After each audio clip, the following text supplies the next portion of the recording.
शुरुआत जरा पहले स्टूडियो से कर लेती हूँ क्योंकि बहुत सारे मेहमान हैं। मैं एक बार राखी जी पहले आपसे पूछ रही हूँ, ये आप ही ने आदत डाली है कि प्रधानमंत्री जो एक प्रतिबद्धता या संकल्प दिखाते हैं उसे पूरा करते हैं। अब जो वहां पर उत्तराखंड में एक ड्राफ्ट तैयार हुआ है और वो उत्तराखंड के लिए है, ये बार बार धामी जी स्पष्ट कर रहे हैं, लेकिन क्या इसे एक मॉडल के रूप में देखा जा सकता है पूरे देश के लिए? देखिए, यूसीसी जो यूनिफॉर्म सिविल कोड है, ये लगातार भारतीय जनता पार्टी की घोषणा पत्र का एक प्रमुख बिंदु रहा है। जिस तरह से मोदी जी ने भी कहा कि एक देश के अंदर एक कानून होना चाहिए, हर एक जने को वही अधिकार होने चाहिए जो दूसरे जने को हैं। तो इसके लिए लगातार भारतीय जनता पार्टी प्रतिबद्ध है और मुझे खुशी है कि उत्तराखंड ने इसमें पहल करके आज जो ड्राफ्ट की जो रिपोर्ट है वो सौंपी है मुख्यमंत्री जी को, और आप जल्द देखिएगा कि ये भी इंप्लीमेंट होगा। जहां तक विरोधियों की बात होती है सुचरिता, आप देखिए धारा 370 जब हटने की बात थी तब भी इसी तरह के विरोध के स्वर थे। राम मंदिर निर्माण के बाद में जब प्राण प्रतिष्ठा का कार्यक्रम हुआ तो भी विरोधियों की यह बात थी कि दंगे हो जाएंगे, ऐसा हो जाएगा।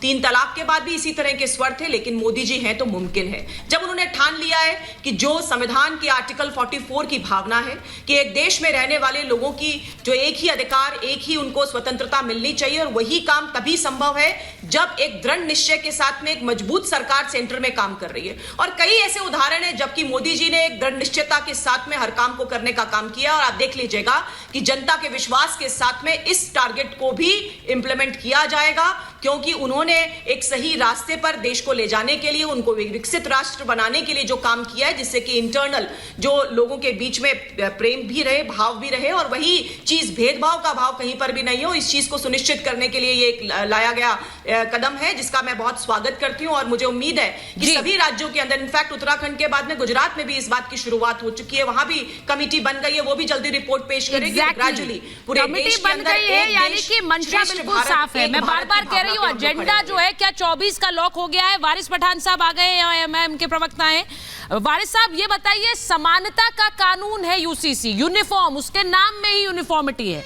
लेकिन आपके नेता को ये हेट पॉलिटिक्स लगती है, क्यों? देखिए, बीजेपी सरकार जब से सत्ता में आई है सुचरिता जी, तब से क्या किया है काम उन लोगों ने? एक ही बहुत बड़ा काम किया है, नफरत फैलाने का, और भी एक तरफ के लोगों के खिलाफ, मुसलमानों के खिलाफ। तो जैसा एक जंग सी छेड़ दी उन्होंने। इनको हमारे खाने पीने से इनको एतराज़ है, इनको हमारे पहनने ओढ़ने से इनको एतराज़ है, और ये बात करते सबका साथ, सबका विकास, सबके विश्वास की बात की जा रही है। अब देश का माहौल ख़राब करने की पूरी तरह से कोशिश इनके लोग करते जा रहे हैं। मोदी जी बोलते हैं मैं दिल से माफ़ नहीं करूँगा, मगर नीचे ज़मीन पर अगर आप देखिए तो नफरत फैल रही है। पार्लियामेंट के अंदर खड़े रह के इनका मेंबर ऑफ पार्लियामेंट भदौरी ने क्या कहा था? पूरे मुसलमान कम्युनिटी को गाली दिया था, तो उसके खिलाफ कोई एक्शन नहीं लिया, उसको बल्कि प्रमोशन दे दिया गया। तो ये तो बीजेपी की कथनी और करनी में तो जमीन आसमान का फर्क है ना। अब हम चाहते हैं कि मोदी जी, देखिए आपका टॉपिक है यूसीसी है, आपका टॉपिक है ज्ञान वापी है, सब चीज पे, सब पे 1 बाय 1 मैं बोलने जाऊंगा सुचरिता जी, टाइम बहुत है अपने पास। अब आप देखिए प्लेसेस ऑफ वर्शिप एक 1991 बनाया था पार्लियामेंट के अंदर ही ना, चर्चा हुई, उसके बाद कायदा कानून लागू हुआ कि जो भी स्ट्रक्चर पब्लिक रिलीजियस मॉन्यूमेंट 15 अगस्त 1947 तक है उसका आप नेचर कैरेक्टर चेंज नहीं कर सकते। तो अब बीजेपी क्यों खामोश बैठी हुई है? क्यों विश्व हिंदू परिषद आरएसएस को नहीं बोलते कि नहीं, आप जो ज्ञानवापी का मुद्दा लेकर जा रहे हो ये उसका उल्लंघन है प्लेसेस ऑफ वर्शिप। तो आपके नेता तो बोलते हैं खुलकर, हमारा तो आज भी चुप बैठे हैं, आपके नेता बोल रहे हैं। मुझे लगता है कोर्ट के जो डिसीजन है उसका स्वागत हमें करना चाहिए। एग्जैक्टली, मुझे ये लगता है वारिस साहब, मामला कोर्ट में, आप तो खुद एक वकील हैं, आप ये जानते हैं कि कोर्ट अगर निर्धारित कर रहा है, आपने ज्ञानवापी की बात कर दी, वहां पर पूजा का अधिकार भी कोर्ट ने दिया है, और वहां पर अगर कोई चीज रोकी जाएगी तो भी कोर्ट के कहने से रोकी जाएगी या अपने आप रोक देंगे? वो जो फैसला है, वो जो सुनिए सुचरिता जी, पूजा करने का जो फैसला दिया है वाराणसी कोर्ट ने, हाँ। उस पर आपत्ति जताई है अंजुमन इंतजामिया कमेटी में, और हमारा भी यही मानना है कि फैसला पर से गलत है, हाँ। क्योंकि ये प्लेसेस ऑफ वर्शिप 1991 का उल्लंघन है। अब 15 दिन पहले उन्हीं जज साहब ने डिस्ट्रिक्ट मजिस्ट्रेट को अपॉइंट किया था रिसीवर के हिसाब से, और पूजा का परमिशन नहीं था तभी। जज साहब जाने के दिन ऑर्डर पास कर दिए, चलिए आपका अधिकार में। ऑर्डर में 7 दिन का टाइम दिया था। वारिस साहब, आप ये कह रहे हैं कि आप प्लेसेस ऑफ वर्शिप एक्ट को समझ रहे हैं, लेकिन जज साहब नहीं समझ रहे हैं। चाहिए ना, प्लेसेस ऑफ वर्शिप एक्ट वारिस पठान समझ रहे हैं, लेकिन जज साहब नहीं समझ रहे हैं, ये कह रहे हैं आप। मैं ये तो बिल्कुल क्लियर है ना, आप उन पर, जज पर, अदालत पर सवाल उठा दो। सवाल उठाने वाला बात नहीं है। यहाँ पर कोर्ट के फैसले से अगर मैं खुश नहीं हुआ, मुझे लगता है कि संविधान के अगेंस्ट है, places of worship against law के अगेंस्ट है, तो मेरा अधिकार बनता है कि मैं उस पर अपनी राय रख सकता हूँ।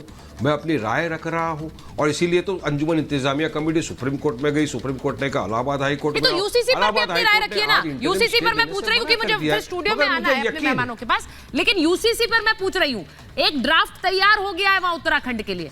ये ड्राफ्ट एक मॉडल होगा पूरे देश के लिए। क्या आपको लग रहा है कि 2024 के चुनाव के बाद इसे सरकार लागू कर सकती है पूरे देश भर में? आपकी राय क्या है? ड्राफ्ट की कॉपी आने दो, उसको पढ़ेंगे, उसके बाद अपनी राय रखेंगे। जब तक ये बहुत अच्छी बात है, ये बहुत अच्छी बात है। अगर आप वारिस पठान कह रहे हैं कि ड्राफ्ट की कॉपी पढ़कर राय रखेंगे तो ये चेंज ऑफ स्टांस है। कि क्या समान अधिकार होने चाहिए देश में रहने वाले लोगों को, सभी लोगों को? अरे कुछ नहीं कर सकते ये लोग। कैसा लाएंगे यूसीसी? कहां से लाएंगे?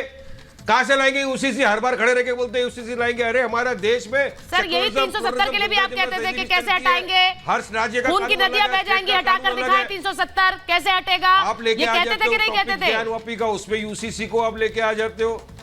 सर मैं यही तो बात कर रही हूँ। तो ये आज भी बात बोल रहे हैं 370 के लिए भी कही जाती थी, 3 तलाक पर भी ये कहा था और डर दिखाया था। वारिस पठान साहब आपने ही कहा था, लेकिन वो हुआ है। बिल्कुल। अच्छा, एक मिनट, यूसीसी लाएंगे। एक मिनट, हमारे देश में तो सब दया बागा स्कूल ऑफ थॉट से चलाएंगे या मिताक्षरा स्कूल ऑफ थॉट से चलाएंगे? चलिए बताइए, उसमें लिखा है क्या कुछ? एक जगह गोवा के अंदर तो गाय यम्मी, बाकी दूसरी जगह पे इज मम्मी। अब क्या करेंगे उसका? वो कानून भी चेंज कर देंगे। कहीं राज्यों के अंदर शादी के कानून अलग है, कहीं राज्यों के अंदर शादी के कानून अलग है। तो किस तरह से सबको तो आप नहीं, ये बिल्कुल सही है। इसको लेकर चैलेंज करिए। मैं एक बार स्टूडियो में आ रही हूँ, इसको लेकर चैलेंज करिए, क्योंकि ये चैलेंज करेंगे तो ये अच्छी बात है। और जो चेंज ऑफ स्टांस है, भाटी साहब मैं ये पूछ रही हूँ, जो वारिस पठान साहब कह रहे हैं ड्राफ्ट आने दीजिए फिर देखकर बात करेंगे, मुझे लगता है ये बिल्कुल सही बात है। ड्राफ्ट पहले पढ़िए, देखिए, अगर उसमें कोई आपत्तिजनक चीज है फिर विरोध करिए। पहले से विरोध का मतलब नहीं। देखिए, हाँ। समानता बहुत अच्छी चीज है। हाँ। समानता के लिए प्रयास किए जाने चाहिए, ठीक है, लेकिन जहाँ ज्यादा जरूरत है समानता की, वहाँ तो भारतीय जनता पार्टी और उसकी सरकारें आंख मीच लेती हैं। जैसे भारत के संविधान में संविधान लागू होने के समय कल्पना की गई थी कि देश में समान शिक्षा होगी और सबको समान स्वास्थ्य मतलब इलाज मिलेगा। ठीक है, तो उस शिक्षा में तो बहुत असमानता है, उसमें तो ये आंख मीच लेते हैं। और ये जो समान कानून की यूसीसी की बात करते हैं, समान कानून संभव ही नहीं है इस देश में। इस देश में इतनी विविधताएं हैं, संस्कृति, धर्म, जाति, क्षेत्र, पहनावे, हर चीज की विविधता है। सर उसके बावजूद हम तिरंगे के आगे सर झुकाते हैं ना। उसके बावजूद हम तिरंगे के आगे सर झुकाते हैं। वो एक अलग उसके बावजूद हम एक माला में पिरोए हुए हैं ना। नहीं है कि नहीं है? हम भारतीय हैं ना। मैं आ रहा हूँ, अभी उत्तराखंड का मैं देख रहा था, आपके चैनल पे चल रहा है। उसमें जो वो समान नागरिक संहिता ला रहे हैं, उसमें आदिवासियों को और उनको अलग रखा जाएगा। ठीक है, नहीं ऐसा कहा जा रहा है। हाँ, ड्राफ्ट उसमें लिखा हुआ है। बिल्कुल सही। हाँ, वो भी नहीं कर पा रहे, कोई नहीं कर पाएगा।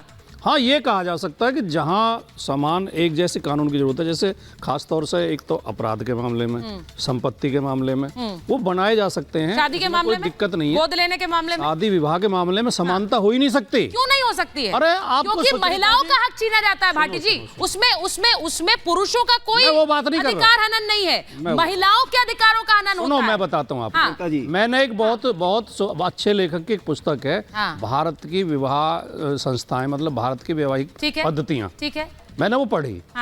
उसमें ऐसी आश्चर्यजनक बात है, कहीं आदिवासी समाजों में एक जगह तो ये परंपरा है कि अपहरण किया जाता है लड़की की, तब शादी होती है। ठीक है, कहीं उसमें कहा है ये एक इसीलिए क्लॉज है कि जो आदिवासी समाज है उसे शायद अलग रखा जा सकता है। आप जो ये जोड़ रही हैं कि तिरंगे के सामने सिर झुकाते हैं। हमारा एक संविधान है, एक राष्ट्र है, हम भारत के नागरिक हैं, सबको मानना चाहिए।